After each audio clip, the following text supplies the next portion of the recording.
앞번 강의에서 우리는 고리로 둘러싸인 영역을 통과하는 자기 선속이 시간에 따라 변하면 도선고리의 기전력과 전류가 유도됨을 확인하였습니다. 이러한 유도 현상은 실제적인 결과를 가져오는데, 이번 강의에서는 먼저 자체 유도로 알려진 효과에 대해 살펴보도록 하겠습니다. 자체 유도의 경우 회로에서 시간에 따라 변하는 전류는 이 시간에 따라 변하는 전류를 반대하는 유도 기전력을 만들게 됩니다. 자체 유도는 새로운 회로 요소인 인덕터의 기초가 되겠습니다. 이전에 소개한 축전기와 저항기로 이루어진 전기 회로에 인덕터를 결합하여 단조와 진동자와 비슷한 고동을 하는 특성을 학습해 보도록 하겠습니다. 그럼 제21강 유도계수 지금 시작하겠습니다. 이번 강의의 학습 목표를 안내해 드리겠습니다. 우선 물리적인 전원에 의한 기전력과 전류 또는 자기장의 변화에 의해 유도된 기전력과 전류를 구별하기 위해 자체 유도와 자체 유도 계수를 학습하도록 하겠습니다. 아울러 인덕터를 포함한 회로를 살펴보고 인덕터의 자기장에 저장된 에너지와 자기장과 관련된 에너지 밀도를 학습해 보도록 하겠습니다. 마지막으로 두 회로의 상호작용에 의해 발생하는 상호유도 계수와 조금 더 복잡한 회로에서의 진동을 학습하는 시간을 가져보도록 하겠습니다.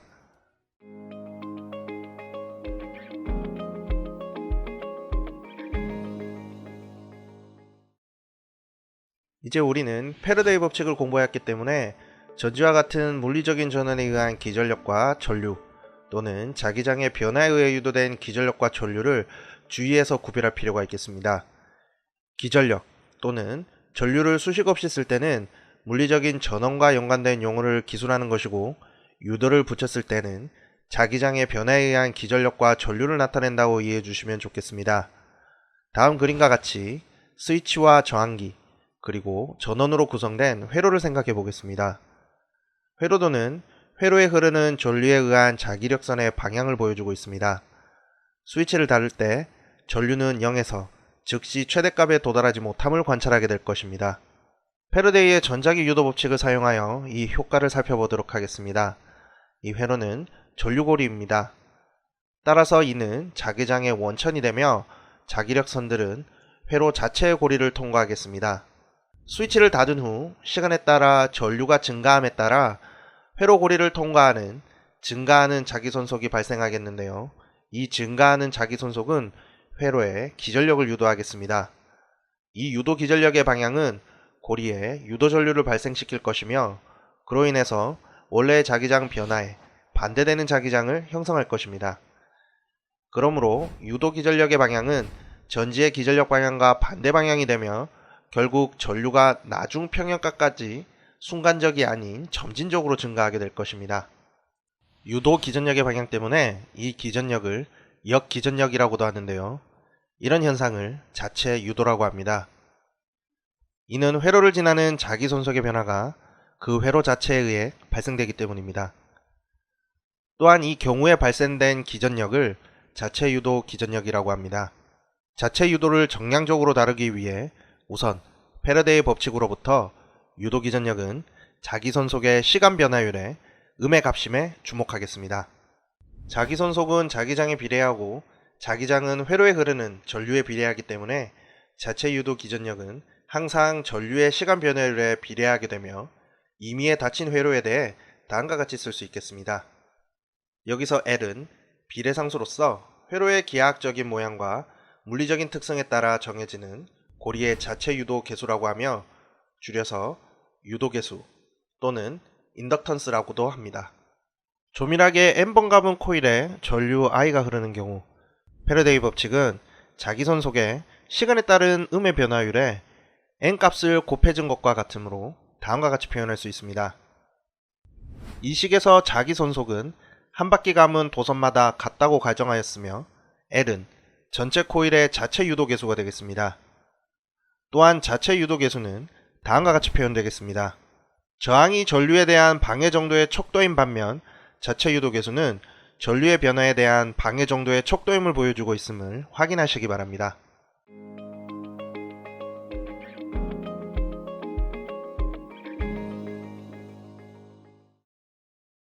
솔레노이드와 같이 코일을 포함한 회로는 전류의 순간적인 증가나 감소를 방지하는 유도계수를 갖습니다. 유도계수가 큰 회로 요소를 인덕터라고 하며, 회로의 인덕터를 제외한 나머지 부분도 유도계수를 가지거나 인덕터의 유도계수에 비하면 무시할 수 있을 정도라고 가정합니다. 인덕터의 유도계수는 역기전력을 발생시키기 때문에 회로 내의 인덕터는 전류의 변화를 억제하겠습니다. 회로에서 전지의 전압이 증가하여 전류가 증가하면 인덕터는 이 변화를 억제하여 전류가 순간적으로 증가하지 않겠습니다. 전지 전압이 감소하게 되면 인덕터는 순간적인 변화를 억제하며 전류를 천천히 감소시키게 됩니다. 그러므로 인덕터는 전압의 변화에 회로가 천천히 반응하게 한다는 것을 확인하시기 바랍니다. 다음 그림에 무시할 수 있는 내부 저항을 가진 전지를 포함한 회로를 생각해 보겠습니다. 전지에 연결된 요소가 저항기와 인덕터이기 때문에 이 회로를 RL 회로라고 합니다. 스위치 S2에 있는 곡선은 스위치가 열리지 않고 A 또는 B의 위치에 항상 있음을 보여주고 있습니다. 스위치가 A 또는 B에 연결되지 않으면 회로의 전류는 갑자기 없어질 것입니다. 다음 그림에서와 같이 T가 0보다 작을 때 스위치 S2가 점 A에 있고 스위치 S1이 열려 있다가 T가 0인 순간에 닫히면 회로의 전류가 증가하기 시작하나 인덕터는 전류의 증가를 방해하는 역기전력을 발생시키게 됩니다. 이 사실을 바탕으로 이 회로에 대한 키르요프의 고리 법칙을 시계 방향으로 적용하면 다음과 같이 표현할 수 있겠습니다. 여기서 IR은 저항기를 통과할 때 전압 강화가 되겠습니다. 키르요프의 법칙은 일정한 전류가 흐르는 회로에 대해 유도되었으나 어느 한순간의 회로를 고려하면 전류가 변화하는 회로에 대해서도 적용할 수 있음을 확인하시기 바랍니다. 이 식의 수학적인 해는 시간의 함수로서 회로의 전류를 나타냅니다. 수학적인 해를 구하기 위해 변수를 다음과 같이 취한하는 것이 편리하겠습니다. 이때 dx 이꼴 마이너스 di가 되며 이것을 정리하면 다음의 수식을 얻을 수 있겠습니다. 이 식을 양변으로 분리하여 적분하면 다음과 같이 수학적인 표현을 확인할 수 있겠습니다. 여기서 x0는 t = 0에서 x의 값이며 앞의 식을 x에 관해 풀어주면 다음과 같은 값을 얻을 수 있겠습니다. t = 0에서 i = 0이기 때문에 x0의 값은 유도 기전력을 저항값으로 나눈 값이 되겠습니다. 따라서 원래의 변수를 사용하여 앞의 식을 나타내면 다음과 같이 표현할 수 있겠습니다. 이 식은 인덕터가 전류에 주는 영향을 보여주고 있습니다. 스위치를 닫으면 전류는 순간적으로 증가하나 나중 평행 상태의 값을 나타내지 않고 지수 함수적으로 증가하겠는데요. 인덕터가 회로로부터 제거되어 유도계수값 L이 0에 접근하게 되면 지수항은 0이 되어 전류의 시간 의존성이 없어지게 됩니다. 즉, 유도계수가 0인 경우에 전류가 순간적으로 증가하여 나중 평행 상태의 값을 나타내며 앞의 식을 다음과 같이 나타낼 수 있겠습니다. 여기서 상수 t는 RL 회로의 시간 상수 타우가 되겠습니다. 물리적으로 타우의 의미는 전류가 0에서부터 나중값 저항분의 유도 기전력의 값의 63.2%에 이르는 데 걸리는 시간을 의미합니다. 시간 상수는 여러 회로의 시간 반응을 비교하는데 유용한 변수가 되겠습니다. 다음 그림은 RL 회로에 흐르는 전류와 시간 사이의 그래프입니다. t = 무한대에서 전류는 나중 평형 상태에 도달하게 되며 그 값은 저항분의 유도 기전력이 되겠습니다. 이 그래프에서 보면 전류가 처음에는 빠르게 증가하나 t가 무한대에 접근하면 점차적으로 평형 상태의 값, 저항분의 유도 기전력에 도달함을 알 수 있겠습니다. 전류의 시간 변화율을 살펴보겠습니다. 앞서 살펴본 다음의 식, 이 식을 시간에 대해 미분하면 다음과 같이 표현할 수 있겠습니다. 이 식은 전류의 시간 변화율이 t = 0에서 최대값이며 t가 무한대로 가면 지수 함수적으로 0이 된다는 것을 의미합니다. 앞서 살펴본 두 번째 회로 그림에서 스위치 S2가 충분히 오랜 시간 동안 점 A에 놓여 있어 전류가 다음 그림에 보인 나중 평형값에 도달한다고 생각해 보겠습니다. 스위치 S2를 A에서 B로 옮기게 되면 단지 다음 그림에 보인 닫힌 고리가 회로가 되겠습니다. 그러므로 전지는 회로로부터 제거가 되어 유도 기전력은 0임을 대입하여 다음과 같이 표현할 수 있겠습니다. 이 미분 방정식의 해는 다음과 같이 표현되겠습니다. 여기서 유도 기전력은 전지의 기전력이고 스위치가 B로 옮겨진 순간의 처음 전류는 R분의 유도 기전력으로 표현되겠습니다.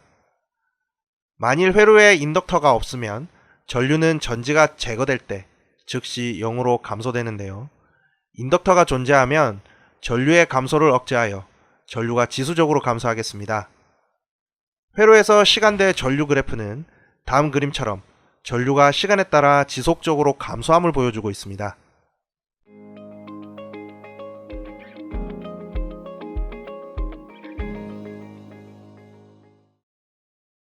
전지가 공급하는 에너지의 일부는 저항기에 내부 에너지로 전달되게 되며 나머지 에너지는 인덕터의 자기장 내에 저장되겠습니다.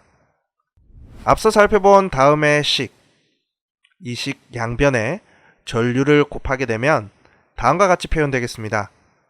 이 식에서 보면 전지에서 단위 시간당 공급하는 에너지가 저항기의 내부 에너지로 변환되는 일률과 인덕터의 자기장과 관련된 에너지가 인덕터에 저장되는 일률의 합과 같음을 알 수 있겠습니다. UB를 어느 순간에 인덕터에 저장되어 있는 에너지라고 가정한다면 인덕터의 에너지가 저장되는 일률은 다음과 같이 정의되겠습니다.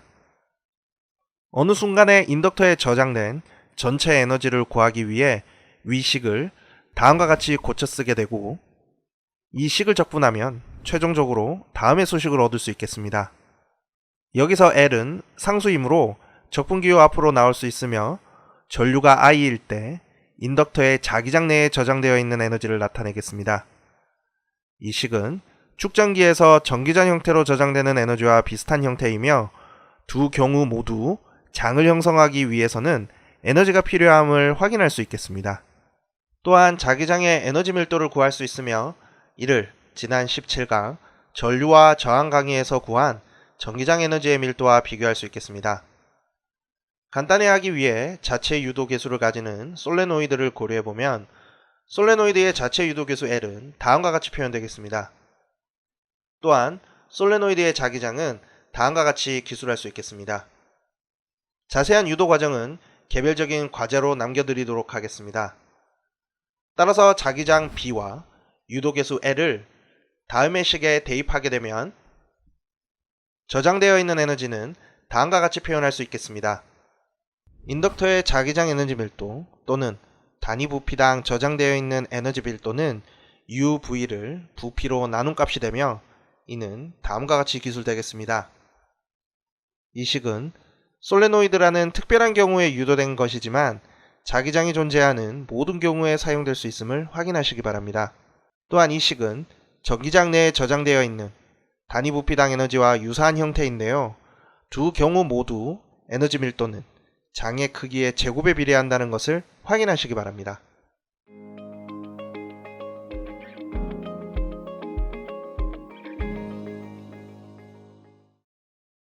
한 회로의 전류 변화는 가까운 곳에 있는 다른 회로를 통과하는 자기 선속의 변화를 일으키고 따라서 유도 기전력을 발생시킵니다. 두 회로의 상호작용에 의해 발생하는 현상이기 때문에 이를 상호 유도라고 부릅니다. 다음 그림과 같이 인접해 있는 두 코일을 고려해 보겠습니다. N1번 감은 코일 1에 I1의 전류에 의해 생성되는 자기장의 일부는 N2번 감은 코일 2를 통과합니다. 코일 1의 전류에 의해 발생하여 코일 2를 통해 흐르는 자기선속을 파이 1, 2로 나타내겠습니다. 코일 1에 대한 코일 2의 상호 유도 계수 M1, 2를 다음과 같이 정의합니다. 상호 유도는 두 코일의 기하학적인 모양과 상대적인 방향에 의존하는데요. 두 회로의 거리가 멀어지면 자기선속의 영향이 감소하기 때문에 상호 유도도 감소하겠습니다. 전류 I1이 시간에 따라 변하게 되면 패러데이 법칙과 앞서 유도한 상호 유도 계수식으로부터 코일 1에 의해 코일 2에 유도된 기전력은 다음과 같이 표현할 수 있겠습니다. 앞의 논의에서 전류는 코일 1에 있다고 가정하였습니다.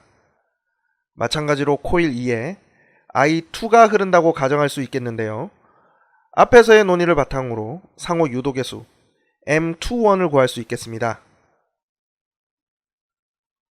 전류 I2가 시간에 따라 변할 때 코일 2에 의해 코일 1에 유도되는 기전력은 다음과 같이 기술할 수 있겠습니다. 상호 유도에서 한 코일에 유도되는 기전력은 항상 다른 코일의 전류 변화율에 비례하는데요. 비례상수 M12와 M21을 독립적으로 취급하였지만 이들이 같음을 보일 수 있겠습니다. 따라서 M12와 M21은 M 값과 같기 때문에 다음과 같이 유도할 수 있겠습니다. 이 결과들은 자체 유도 기전력은 유사한 형태임을 확인하시기 바라며 따라서 상호 유도 계수의 단위도 역시 헨리가 되겠습니다.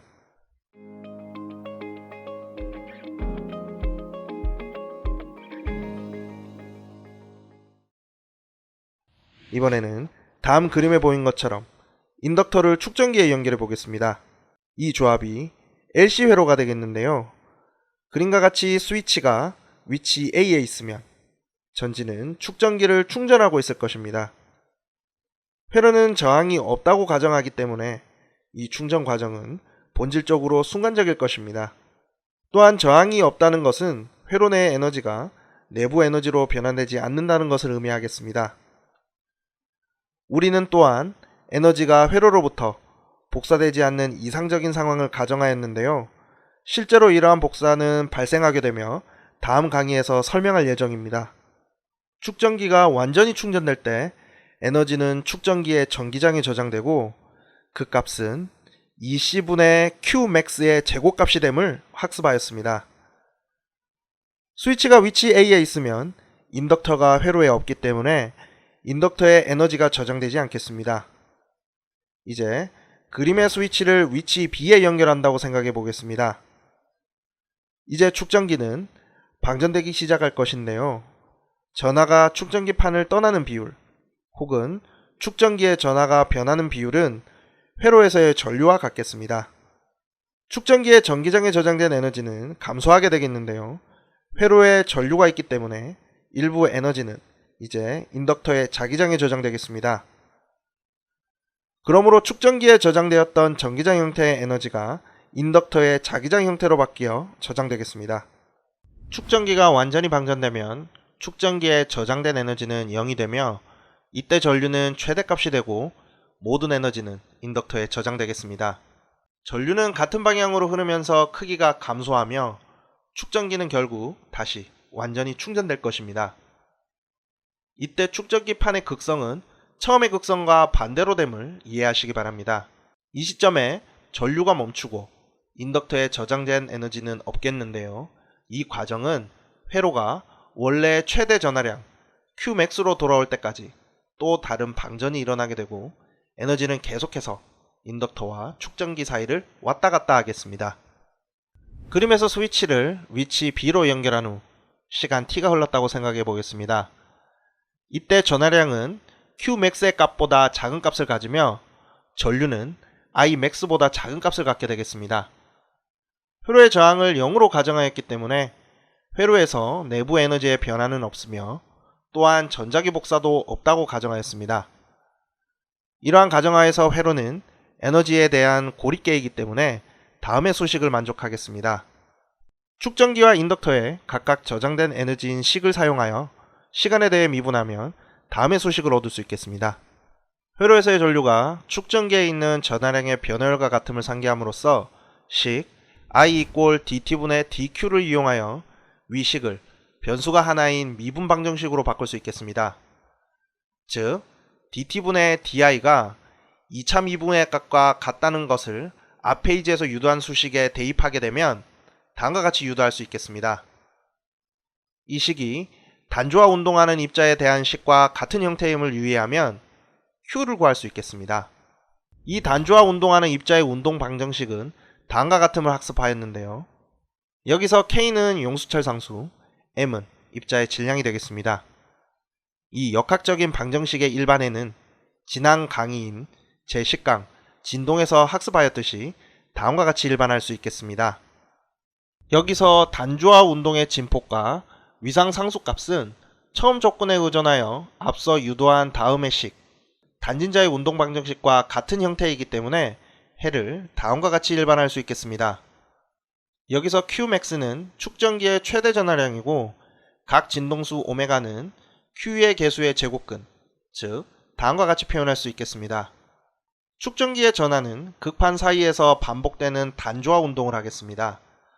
진동의 각 진동수는 회로의 자체 유도 개수와 전기 용량에만 의존한다는 사실에 주목하시기 바랍니다. 각 진동수로 표현된 Q의 개수의 제곱근은 LC 회로의 자연 진동수가 되겠습니다.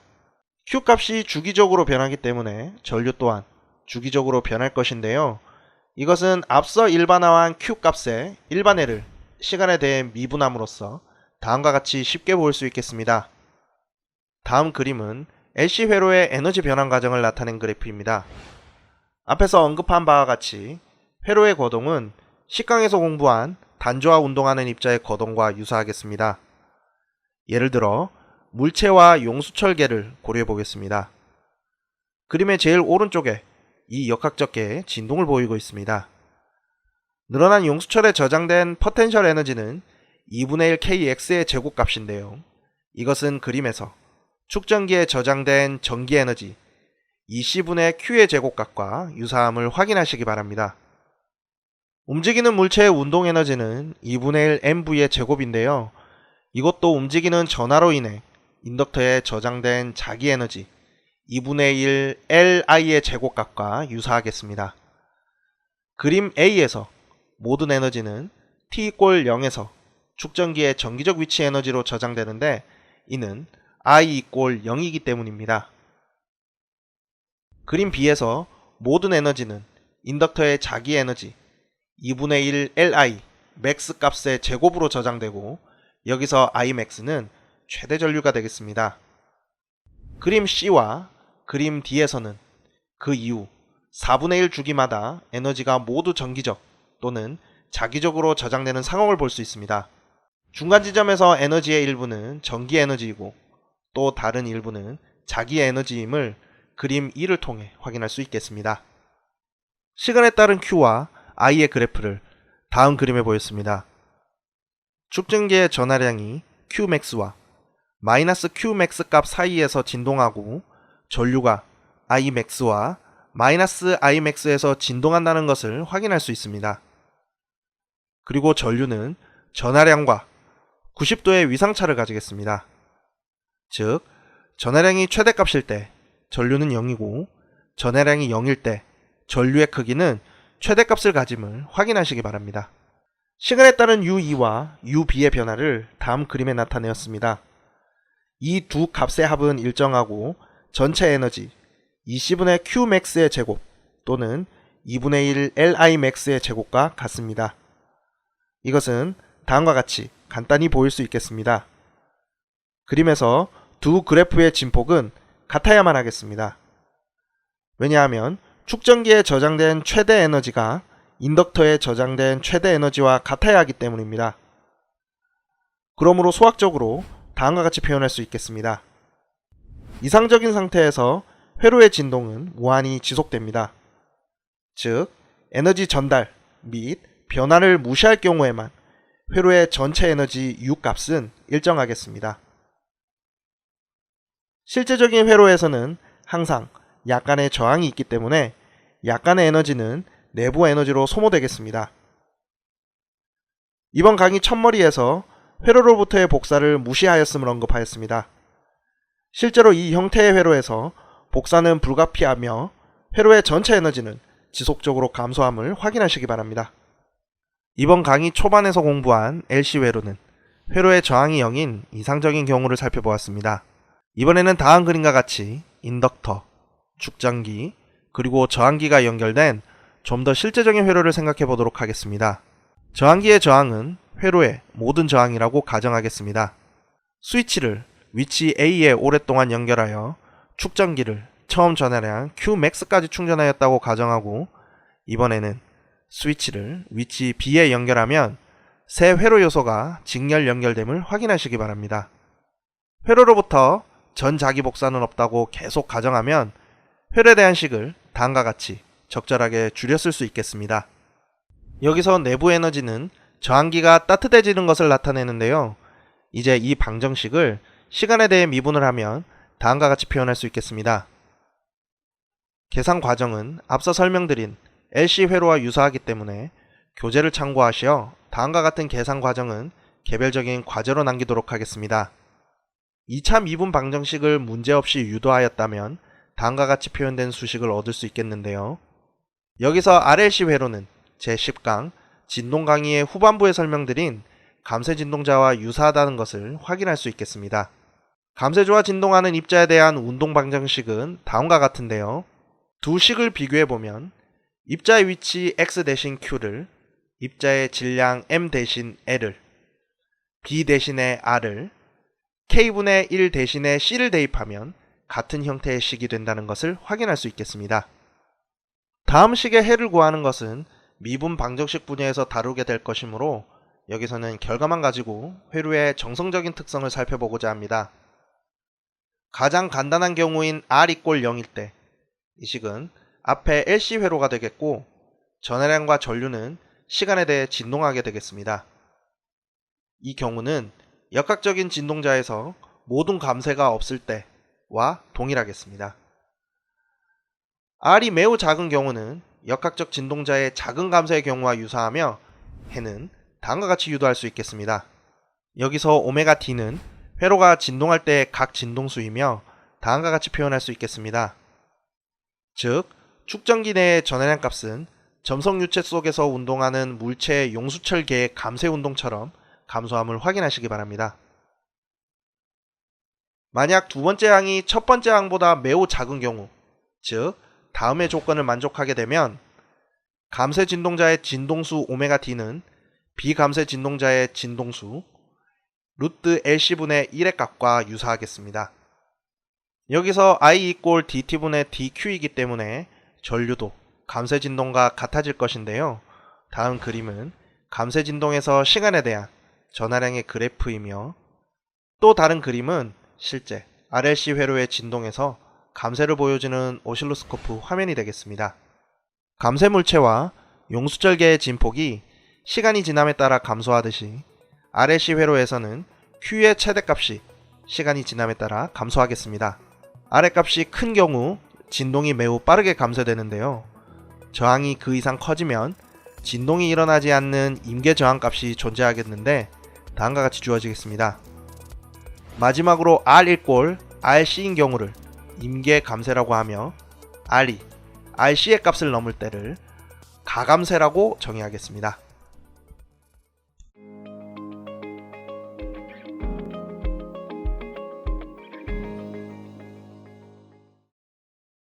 유도기전력은 자기선속의 시간 변화율에 음의 값임에 주목하겠습니다. 자기선속은 자기장에 비례하고 자기장은 회로에 흐르는 전류에 비례하기 때문에 자체 유도 기전력은 항상 전류의 시간 변화율에 비례하게 되며 임의에 닫힌 회로에 대해 다음과 같이 쓸 수 있겠습니다. 여기서 L은 비례상수로서 회로의 기하학적인 모양과 물리적인 특성에 따라 정해지는 고리의 자체 유도 계수라고 하며 줄여서 유도계수 또는 인덕턴스라고도 합니다. 한 회로의 전류 변화는 가까운 곳에 있는 다른 회로를 통과하는 자기 선속의 변화를 일으키고 따라서 유도 기전력을 발생시킵니다. 두 회로의 상호작용에 의해 발생하는 현상이기 때문에 이를 상호 유도라고 부릅니다. 다음 그림과 같이 인접해 있는 두 코일을 고려해 보겠습니다. N1번 감은 코일 1에 I1의 전류에 의해 생성되는 자기장의 일부는 N2번 감은 코일 2를 통과합니다. 코일 1의 전류에 의해 발생하여 코일 2를 통해 흐르는 자기선속을 파이 1, 2로 나타내겠습니다. 코일 1에 대한 코일 2의 상호 유도 계수 M1, 2를 다음과 같이 정의합니다. 상호 유도는 두 코일의 기하학적인 모양과 상대적인 방향에 의존하는데요. 두 회로의 거리가 멀어지면 자기 손속의 영향이 감소하기 때문에 상호 유도도 감소하겠습니다. 이번 강의에서는 회로를 지나는 자기 손속의 변화가 그 회로 자체에 의해 발생하는 자체 유도 기전력에 대해 학습해 보았습니다. 저항기와 인덕터가 연결된 RL 회로, 인덕터와 축전기가 연결된 LC 회로, 그리고 마지막으로 인덕터, 축전기, 그리고 저항기가 연결된 RLC 회로 등을 살펴보았습니다. 다른 강의보다 미분에 관한 내용이 많이 다뤄지는 파트로 세부적인 부분은 생략하였으나 각 회로에서 동작하는 감쇄 운동을 충분히 이해하기 위해서는 개인적인 연습이 필요할 것으로 보입니다. 그럼 제21강 유도계수 강의를 마무리 짓도록 하겠습니다. 감사합니다.